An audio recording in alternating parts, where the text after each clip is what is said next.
The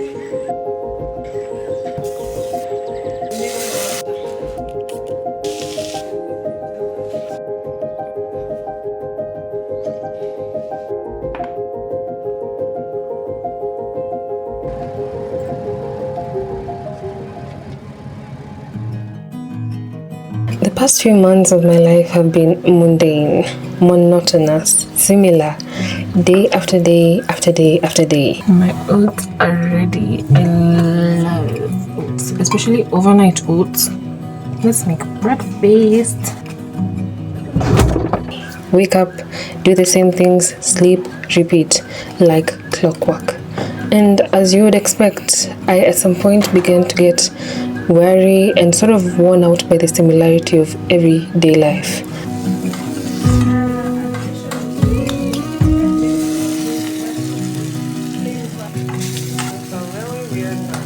I mean, life was just too peaceful, too bland, nothing exciting was happening, or so I thought. I wanted life to feel electric, exciting, and buzzing with fun days and busy moments.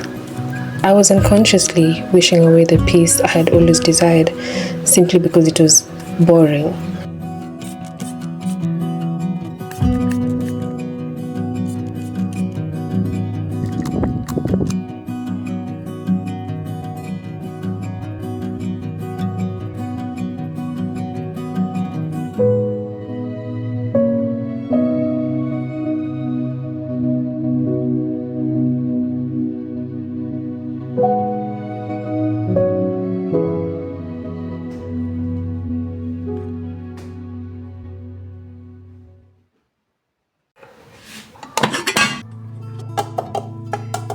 A not so famous quote by George Santayana says, "To be interested in the changing seasons is a happier state of mind than to be hopelessly in love with spring." Life, as we know it, is made of seasons and phases, and the seasons differ. Some might be high, some might be low, some might be somewhere in between.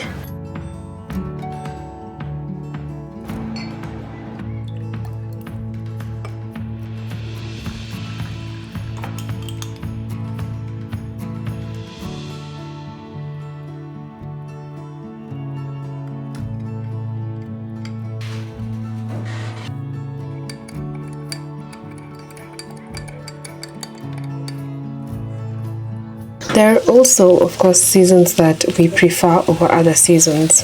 Seasons which we can call metaphorical spring.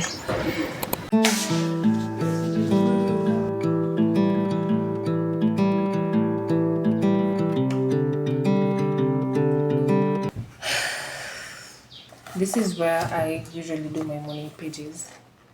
A very tiny notebook. And I cannot emphasize this enough. Morning pages are underrated. And this is how I do mine. I split the page into two. So I write into 4 halves, which is just 2 pages. There has been a donkey in our neighborhood that it seems like it's lost. Do you hear it? It's been running around. Literally, when I say running around, I mean running around because I've seen it. This week I'm supposed to undo my hair. The quote reminds us that happiness is found in being more present in your current season of life, and not just present, but I'd like to say indulgent. Being more indulgent in your current season of life rather than looking forward to another season of life. I think the same way it's possible to borrow grief from the future simply by worrying about it, it's also possible to rob joy from your present by fixating on the future, fixating on something that's not yet here. Wishing for life to be better starts by recognizing the inadequacy of your current moment.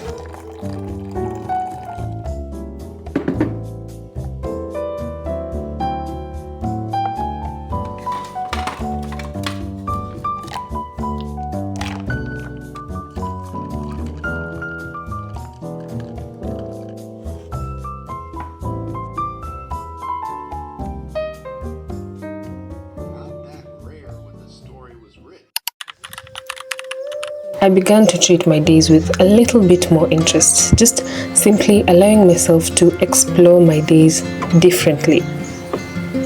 Instead of looking at my days as predetermined to be boring, bland, monotonous, I started to see them as blank canvases, something that I get to fill however I want, with whatever I want, and to dictate how my days get to be.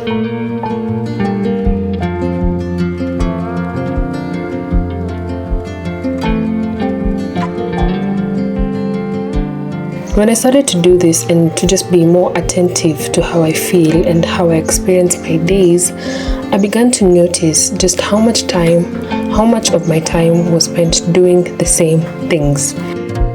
I began to notice how I was following a routine without even realizing it.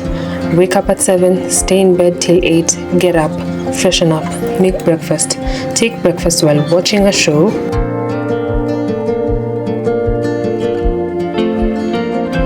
keep watching stuff till I snap out of it. Most times that's around lunchtime, so have lunch, probably edit a little, then go back to watching stuff, work out, shower, dinner, sleep, repeat.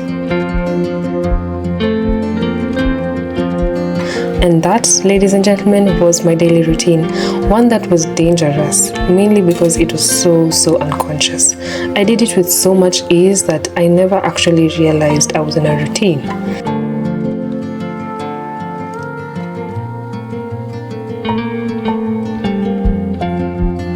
I also remember just how tired I felt of my days and how unbearable my weeks felt. But the shift came when I started to treat my days like unwritten stories. I started to be more excited for the day even before it began. I wrote down a description of how I wanted my days to feel, and from it, a list of things that would get me that feeling that I desired.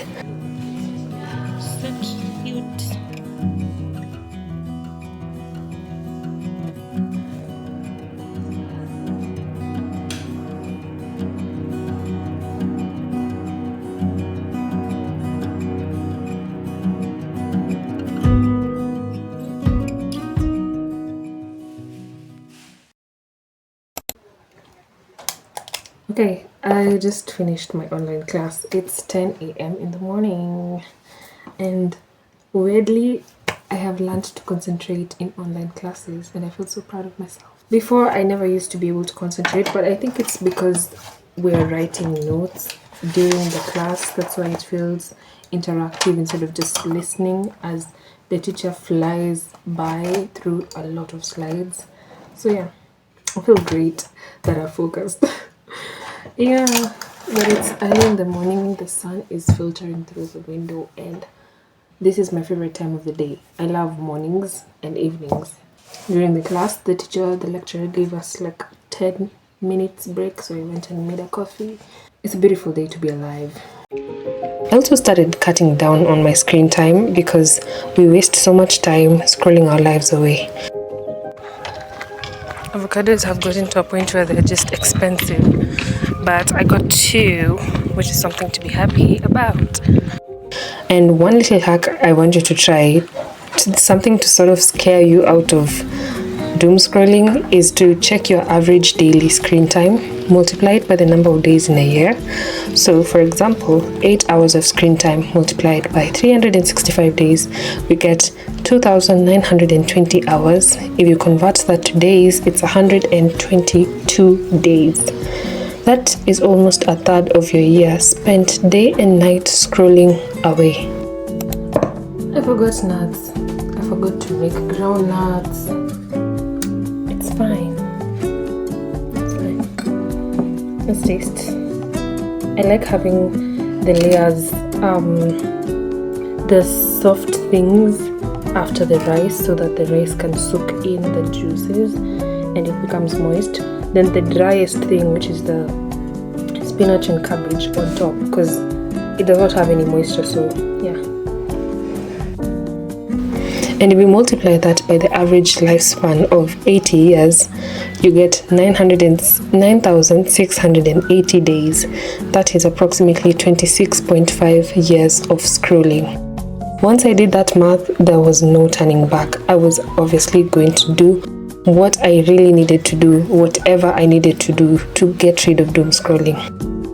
And I also believe that the fact that scrolling on your phone sort of warps time is the most dangerous bit of doom scrolling.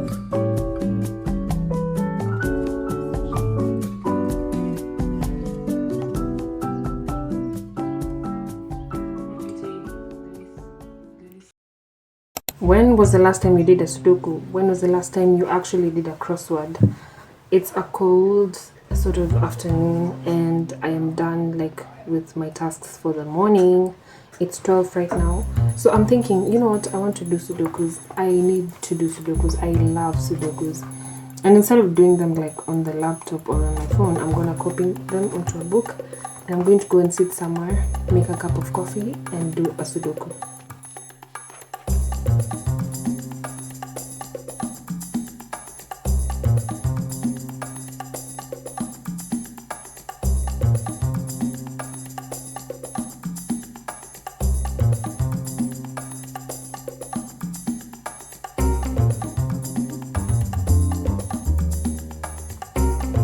I have 4 Sudokus, and the first one is easy, the second one is hard, the third one is expert, and the fourth one is master. I mean, how hard can a Sudoku get? A Sudoku can't be that hard.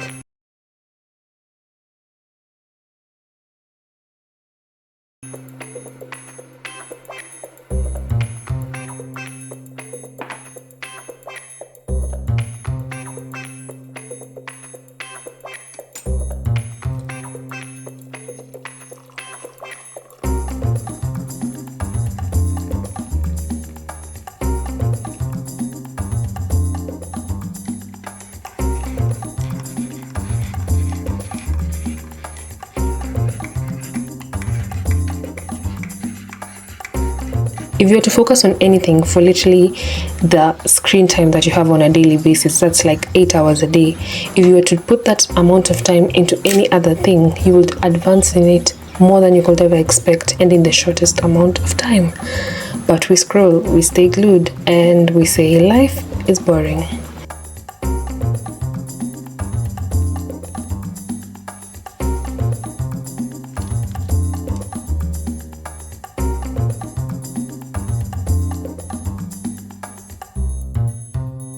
The problem with Sudoku, or the deal with Sudoku, is if you get one single tile wrong, you mess up the whole thing and you cannot know which tile was wrong. If you keep on erasing, redoing, you will not know unless you start again.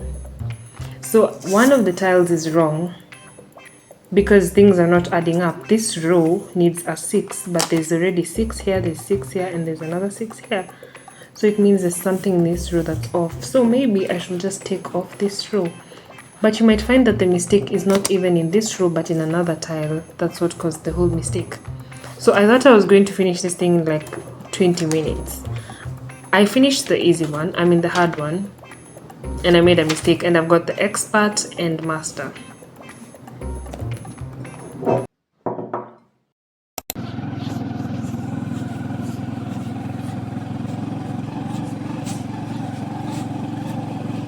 Believe it or not, there are an infinite number of ways you can spend your days other than scrolling. And the best bit is that they don't have to be the generic hobbies that we always hear about. They can get very, very niche depending on what you like and who you are as a person. Spending more of my days planting new stuff, learning stuff like fermentation and pickling, and actually making my own ferments, making new recipes, simply sitting outside on the grass, drawing comics of my day. These things are what make my days feel richer. They turn the mundane into something fuller. They expand my world to something more than just a screen. Because life is what is happening when you're busy scrolling away.